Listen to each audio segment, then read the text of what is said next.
So we've got some Ichiban eggplants. This type of eggplant I really do love. Now you see the little marks onto it. This is a plant that's been out in the garden, taking care of itself. This is pretty much getting to the end of its season. But this type of eggplant is super delicious. I like to just bake it. Maybe put some Parmesan cheese on it, some cheese on it, some salt. You know, you can dress it up like you want. But I'm also trying to save the seeds from this Ichiban Japanese eggplant. So what I did, this has been sitting out for probably about 4 weeks. Just sliced them. And because the seeds are so small, when you take and cut into your eggplant, it's like you wonder if you can get it out. And so what I did is I just took and cut it in slices and let it sit out, dry out.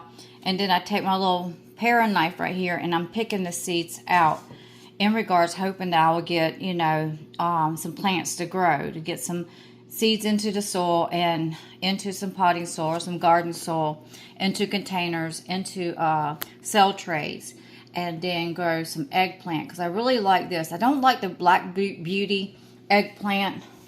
Now this can get pretty long. This plant here has just been sitting out there in the garden, no fertilizer or anything, and you see right there, that's just from the wind. It could be some from the sun. It's just hitting the branch. The wind's been blowing.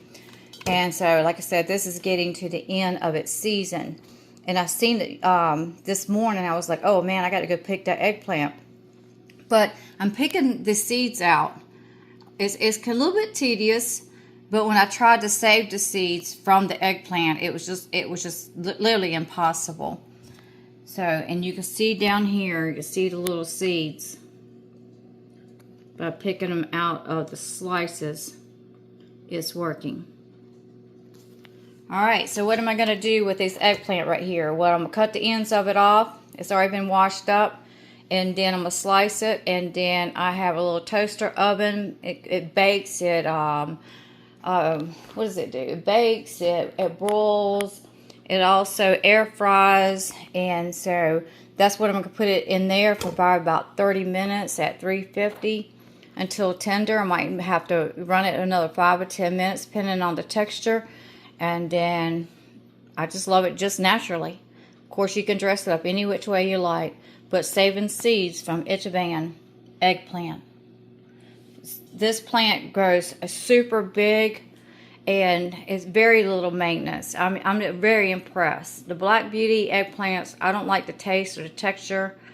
The seeds are easier to save than this Ichiban, but the plants don't grow as big. I've had a Ichiban plant, just one plant, reach 5 feet by 5 feet and approximately about 4 feet high. That's even going with the limbs branching out to the side because of the weight of the fruit that was on it. See you on to the next video.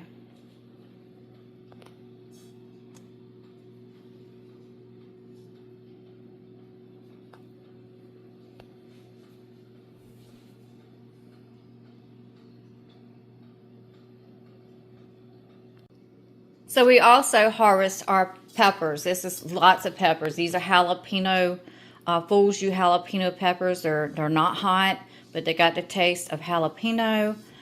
And then we have our bell peppers. Some of these could have grown bigger, but we got a storm rolling through.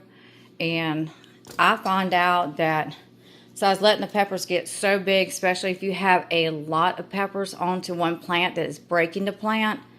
Then taking the smaller ones off, and so that other ones can get the nutrients. Because what happens is that when you have a plant that's loaded down and with peppers, then it breaks the branch and it'll break off a big chunk of the branch. So with me, this is a different variety of pepper plant right here. These are California Wonders. These are Jupiter. These are Jupiter bell peppers. So I find out that if I just go ahead, there's a lot of peppers on there, break some of these small ones off. These have been washed off, and then I go ahead and cut them up and put them in freezer bags. And I can take them out or even freeze dry them. And this saves my plant as far as the breakage. And I have found out that the plant, once you keep picking the fruit off of that, it keeps producing more so than before. So here's your Fool's You jalapenos, peppers, and these could have grown, that one could have grown a little bit bigger. You can pick them any size that you want. And I do the same thing. I just cut these out, cut the core out in the middle, get all the seeds where the seed starts at, and then cut these up and either cut the ends of it off, cut that end of it off, slice it down, cut it down the middle, and keep cutting it, and then you get that inner core out, and I can leave it lengthwise or just cut it up into pieces. And most of the time with my bell peppers and my jalapeno, Fool's You jalapeno peppers, I just put them in the same bag because most of the time they end up going into salsa or whatever I'm cooking. These two varieties of peppers work very good into a dish. Thank you for watching, and I'll see you on to the next video.